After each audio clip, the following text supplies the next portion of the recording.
Hello friends, ഇന്ന് ഞാൻ വന്നിരിക്കുന്നത് അതിഗംഭീരമായിട്ടുള്ള നമ്മുടെ മൂവി പെണ്ണും പൊറോട്ടും. ഞാൻ ഇന്നലെയാണ് കണ്ടത്. കണ്ടപ്പോൾ എനിക്ക് ഭയങ്കര അതിശയം തോന്നി. കാരണം നമ്മുടെ മലയാള സിനിമ ഒന്നും ഒരിക്കലും പിന്നീടോട്ട് പോകില്ല. കാരണം രാജേഷ് മാധവൻ എന്നൊരു ഡെബ്യൂട്ട് ഡയറക്ടർ, നമുക്കറിയാൻ പറ്റുന്നതാണ് ഇദ്ദേഹം ആരാണെന്ന്. എനിക്ക് ഇയാളുടെ ഏറ്റവും ഇഷ്ടപ്പെട്ടത് പറയുന്നത് എന്നാൽ താൻ കേസ് വിടുന്ന സിനിമയിൽ എനിക്ക് കോട്ടൊന്നുമില്ല കോളത്ത് എന്ന് പറയുന്നൊരു ഡയലോഗ് ഉണ്ടല്ലോ, എനിക്കത് ഭയങ്കര ഇഷ്ടം. ഒന്നത് ഈ മനാഫ് എന്ന് പറഞ്ഞ ക്യാരക്ടർ ചെയ്തിട്ടുണ്ടല്ലോ, കനകം കാമിനി എന്നിട്ട് നീവിനും പുള്ളിക്കരും. എനിക്ക് അപ്പോഴേ ഈ അദ്ദേഹത്തിന് ഭയങ്കര ഇഷ്ടം. ഒന്നത് ഇയാളുടെ ക്യാരക്ടർ ഒരു സൂപ്പറായിരിക്കും. എപ്പോഴും ഇയാളുടെ അഭിനയം ഒരു കിടക്കാഴ്ചയായിരിക്കും. നമ്മുടെ മിന്നൽ മുരളിയാണെങ്കിൽ പോലും നല്ല രസമല്ലല്ലോ. അപ്പോൾ അത് അമ്മാതിരി കാര്യങ്ങളൊക്കെ ചെയ്യുന്ന ഒരു വ്യക്തി പെട്ടെന്നൊരു ഡയറക്ടർ ആവുന്നു അല്ലേ, അതൊരു വിഷനാണ് അദ്ദേഹത്തിൻ്റെ. അപ്പോൾ ഈ പടം എന്ന് പറഞ്ഞാൽ എൻ്റെ മോനെ എന്നൊരു സോഷ്യൽ ഒരു കോമഡി ഒരു ഫാൻറ്റസിയൊക്കെ വരുന്നൊരു മൂവിയാണ്. ഇതാണ് ഇതിൻ്റെ ജെൻഡർ പറയുന്നത്. ഓക്കെ, ഒരു കിടുക്കാച്ചി മൂവി എന്ന് പറഞ്ഞാൽ ഒരു പാലക്കാടിലെ ഒരു ചെറിയൊരു പ്രദേശത്തെയാണ് ഇത് കാണിക്കാൻ ശ്രമിച്ചിരിക്കുന്നത്. അപ്പോൾ അതിൽ നിന്നുണ്ടാവുന്ന ഒരു ചെറിയ കാര്യങ്ങളെ കുറിച്ചിട്ടൊക്കെയാണ് ഈ പടം പറയുന്നത്. കാരണം അതിൽ ഫുള്ള് ഞാൻ റിവീൽ ചെയ്ത് ഉദ്ദേശിക്കുന്നില്ല. പക്ഷേ നായയാണ് ഇതിന് മെയിൻ സംഭവം. നായിലൂടെയാണ് ഈ സംഭവത്തിൽ നടക്കുന്ന പല കാര്യങ്ങളും ചൂണ്ടിക്കാണിക്കാൻ തന്നെ ശ്രമിച്ചിരിക്കുന്നത്. അപ്പോൾ ശരിക്കും പറഞ്ഞൊരു നായി നമ്മുടെ സമൂഹത്തിൽ പലതും ഇതിനും കാണിക്കുന്ന പോലെയാണ്. ഒരു ഭ്രാന്ത് പിടിച്ച് നടക്കുന്ന നായിനെ കാണിക്കുന്ന പറയുമ്പോൾ അങ്ങനെയുള്ള സമൂഹത്തിലാണ് ജീവിക്കുന്നത്. നമുക്ക് പറയാതെ പറയുന്നൊരു മെസ്സേജ് കൂടിയുണ്ട്. പക്ഷെ നല്ല മേക്കിംഗ്, എന്ത് നല്ല മേക്കിംഗ്. ശരിക്കും പറഞ്ഞാൽ ഇത്രയും ചെറിയൊരു ബഡ്ജറ്റ്, ഇത്രയും ഒരു പുതിയ മുഖങ്ങളെ വെച്ചിട്ട് ഇത്രയും മനോഹരമായിട്ടൊരു എക്സ്പീരിയൻസ് ആയിട്ടുള്ളൊരു ഡയറക്ടറാണ് ചെയ്യുന്നതെങ്കിൽ ഓക്കെ, ഇത്രയും ക്വാളിറ്റിയൊക്കെ കിട്ടിയെന്ന് നമുക്ക് പ്രതീക്ഷിക്കും. പക്ഷേ രാജേഷ് മാധവ് എന്ന് പറയുന്നത് നമ്മളൊരിക്കലും പ്രതീക്ഷിക്കാത്തൊരു വ്യക്തിയാണ്. ഞാനൊരിക്കലും പേഴ്സണലി അദ്ദേഹം ഒരു ഡയറക്ടർ ആവുന്നു ഒരിക്കലും ജീവിതത്തിൽ പ്രതീക്ഷിച്ചില്ല. കാരണം അദ്ദേഹത്തിൻ്റെ പോക്ക് കാണുമ്പോൾ അദ്ദേഹം കോമഡിയിൽ ഇങ്ങനെ എന്താ പറയുക, കോമഡികൾ കയറിയാണ് നിൽക്കും. ഇനി ഇദ്ദേഹത്തിലൊക്കെ നല്ലൊരു എന്താ പറയുക, നമ്മൾ കുറേ കാലം കഴിയുമ്പോൾ ഇദ്ദേഹം മെയിനായിട്ട് കുറച്ചുകൂടി മെയിനായി മാറുന്നുള്ളത് ഞാൻ പ്രതീക്ഷിക്കുന്നു. അപ്പോഴത്തേക്ക് ഇദ്ദേഹം വന്നിരിക്കുന്നു ഒരു ഡയറക്റ്റായിട്ട്. അത് കിടു മൂവി കേട്ടോ. ശരിക്കും പറഞ്ഞ മൂവി നമ്മൾ ചിരിക്കും. കാരണം നമുക്ക് ലോജിക്കോ അങ്ങനെയൊന്നും വെക്കരുത്. ഓക്കെ, ലോജിക്കുന്ന കഥയൊക്കെ ഉണ്ട്, പക്ഷേ നല്ലൊരു മെസ്സേജ്, സമൂഹത്തിന് ആവശ്യമായിട്ട് നല്ലൊരു മെസ്സേജ് ഉണ്ട്. നിങ്ങൾ ഈ സിനിമ കാണാൻ പറ്റില്ല, എത്ര ഇവിടെ കാണട്ടെ. കാരണം ഇത് ഐ എഫ് കെ ഉണ്ടല്ലോ, അതിലൊക്കെ നല്ല റിവ്യൂ കിട്ടിയ സിനിമയാണ്. കാരണം അവിടെ നിന്ന് എനിക്ക് കാണാൻ പറ്റില്ല, അന്നേരം എനിക്ക് ടിക്കറ്റും ഒന്നും കിട്ടാത്തത് കൊണ്ട് കാണാൻ പറ്റില്ലായിരുന്നു. പക്ഷേ തിയേറ്ററിൽ ഇറങ്ങിയപ്പോൾ എൻ്റെ മോനെ, ആ തിയേറ്ററിൻ്റെ എക്സ്പീരിയൻസ് പക്ക ലോക്കലാണ്. ഒരു ലോക്കൽ സംഭവമാണ് കാണിക്കുന്നത്. ഒരു ഗ്രാമത്തിൽ നടക്കുന്ന പ്രശ്നങ്ങളൊക്കെ അങ്ങനെയൊക്കെ ആയിട്ട് കാണിക്കുന്നത്. പക്ഷേ നമ്മൾ നിത്യജീവിതത്തിൽ കണ്ടിട്ടുണ്ട്. പക്ഷേ ഇത് ഫ്രഷ്നെസ് ആണ്. കഴിഞ്ഞാൽ ഒരു 90% ഈ പടം ഫ്രഷ്നെസ് ആണ് എനിക്ക് ഫീൽ ചെയ്യുള്ളൂ. നിങ്ങൾക്ക് എങ്ങനെ അറിയില്ല, പക്ഷേ നിങ്ങൾ കാണുമ്പോൾ നിങ്ങൾക്ക് ഇതൊക്കെ തന്നെ ആയിരിക്കും തോന്നുക. പക്ഷേ പടം നല്ല ഗംഭീരമായിട്ടുള്ള മേക്കിംഗ് ഉണ്ട്, നല്ല സൗണ്ട് സിസ്റ്റം ഉണ്ട്. ഓക്കെ, ആ പടത്തിന് ആവശ്യമുള്ള സൗണ്ട് സിസ്റ്റം ഉണ്ട്, നല്ല ഇത് സിനിമാറ്റോഗ്രാഫറാണ്. ഇടുക്കാച്ചി എങ്ങനെ രാജേഷ് മാധവനെ പറ്റി എന്നാണ് ഞാൻ ആലോചിക്കുന്നത്. കാരണം എങ്ങനെ ഈ ഡെബ്യൂട്ട് ഡയറക്ടർ ഇത്രമാത്രം എക്സ്പീരിയൻസ് ലെവലിൽ ചിന്തിക്കാനും ഇത്രമാത്രം ഒരു ഹൈ ക്വാളിറ്റി പ്രൊഡക്റ്റ് നമുക്ക് തരാൻ പറ്റി എന്ന് പറയുന്നതിൽ എനിക്ക് അത്ഭുതമുണ്ട്. പക്ഷേ എന്തായാലും അദ്ദേഹത്തിൻ്റെ ഒരു കോൺഫിഡൻസും ആ ഇൻ്റർവ്യൂലേക്ക് കണ്ടപ്പോൾ ഞാൻ വിളിച്ച് പടം എങ്ങനെയാവും എന്ന് ഭയങ്കര പ്രതീക്ഷ ഉണ്ടോ ഇല്ല ഇതൊക്കെ പ്രതീക്ഷ. പക്ഷേ എന്തായാലും ആ പടത്തിൻ്റെ ഒരു പേരും അതും കാണുമ്പോൾ എനിക്കൊരു ചെറിയൊരു കൗതുകം കൂടി തോന്നിയിട്ട് ഞാൻ പറ്റും.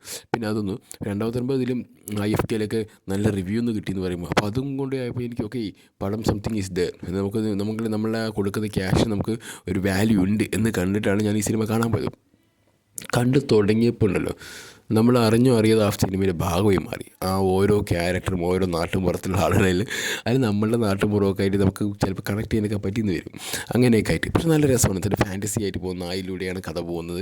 പക്ഷേ ഗംഭീരമായ മേക്കിംഗ്, എന്താ പറയുക, ഓരോരുത്തർ ആക്ടർ ഇത് ഒരിക്കലും നമുക്ക് ഈ പുതുമുഖങ്ങളാണെന്ന് നമുക്ക് പറയാൻ പറ്റുമോ. പേഴ്സണലി അറിയുന്ന ഒരു ആക്ടറാണ് രാജേഷ് മാധവ് മാത്രമേ ഉള്ളൂ.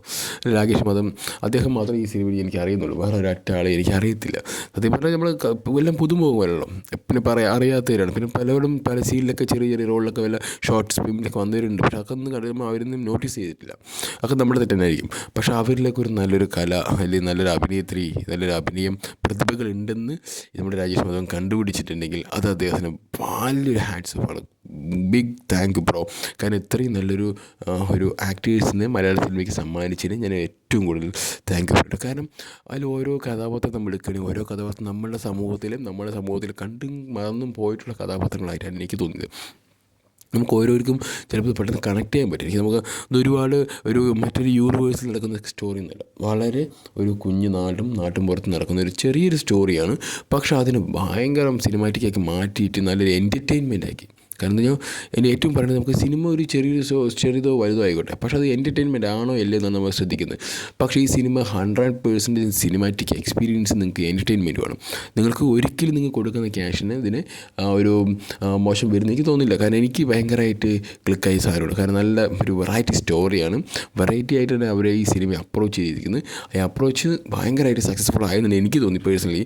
അപ്പം നിങ്ങൾക്കും ഇത്ര നല്ല വെറൈറ്റി സിനിമകൾ കാണാൻ, കാരണം നമ്മൾ ആർട്ടിഫിഷ്യൽ പോകുന്ന സിനിമകളെല്ലാം നമ്മൾ കാണുന്നത് വളരെ വെറൈറ്റി ആയിട്ടുള്ള ഒരു സബ്ജക്റ്റ് എടുത്തിട്ട് അവർ കൊണ്ടുവന്ന് ആ സിനിമയിലേക്ക് എങ്ങനെ ബ്ലെൻഡ് ചെയ്യിപ്പിച്ചു, അത് എങ്ങനെ സമൂഹത്തിലേക്ക് കൊണ്ടുവച്ചു, അതൊക്കെ രാജേഷ് മാധവൻ്റെ ഒരു കിടുക്കാച്ചി അദ്ദേഹത്തിൻ്റെ ഒരു കഴിവ് തന്നെയാണ്.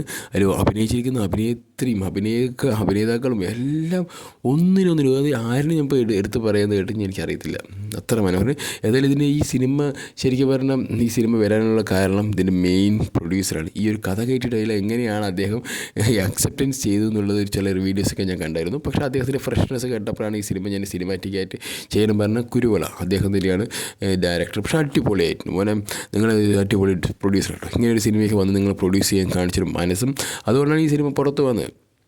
അതോടൊപ്പം തന്നെ അദ്ദേഹത്തിലുള്ളൊരു ഡയറക്ടർ എന്ന വ്യക്തിക്ക് നിങ്ങൾ കൊടുത്തിട്ടൊരു എന്താ പറയുക, ഒരു വിശ്വാസം, അത് ചിലപ്പോൾ അദ്ദേഹത്തിൻ്റെ ലൈഫിൽ തന്നെ ഒരു മാറ്റമാണ് ഉണ്ടാക്കിയിരിക്കുന്നത്.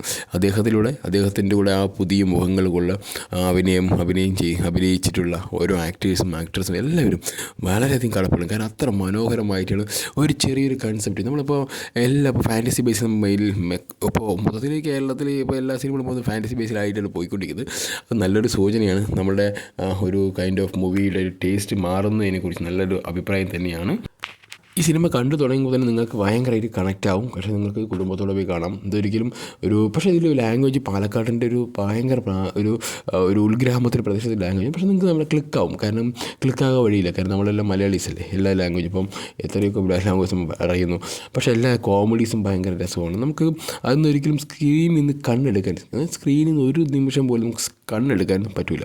ഭയങ്കര ആഘോഷമൊക്കെ ആയിട്ട് നടക്കുന്ന ഒരു സിനിമയായിട്ട് എനിക്ക് തോന്നി. എന്തായാലും നിങ്ങൾ ഈ സിനിമ നിങ്ങളുടെ അടുത്ത് ഏത് തിയേറ്ററിൽ വെച്ചാൽ അത്രയും പെട്ടെന്ന് കാണാൻ ശ്രമിക്കും. കാരണം നല്ലൊരു സിനിമ വന്ന് നമ്മൾ നല്ല സിനിമ പ്രോത്സാഹിപ്പിക്കേണ്ടത് നമ്മളൊരു ഒരു പ്രേക്ഷകൻ അല്ലെങ്കിൽ നല്ലൊരു സിനിമ പ്രേമി എന്ന നിലയിൽ നമ്മൾക്കൊരു കൊടുക്കാവുന്ന ഏറ്റവും വലിയ സപ്പോർട്ടാണ്. പക്ഷേ ഈ സിനിമ നിങ്ങളെ ഒരിക്കലും മോശം വരുത്തില്ല. പോയി കാണൂ, പോയി നിങ്ങൾ അടുത്തുള്ള സിനിമയെ കണ്ട് നിങ്ങൾ ആസ്വദിക്കൂ. ഓക്കെ, അപ്പോൾ എന്തായാലും അടുത്തൊരു വീഡിയോയുമായി വരുന്നതായിരിക്കും. ഓക്കെ, അപ്പോൾ bye, see you, thank U.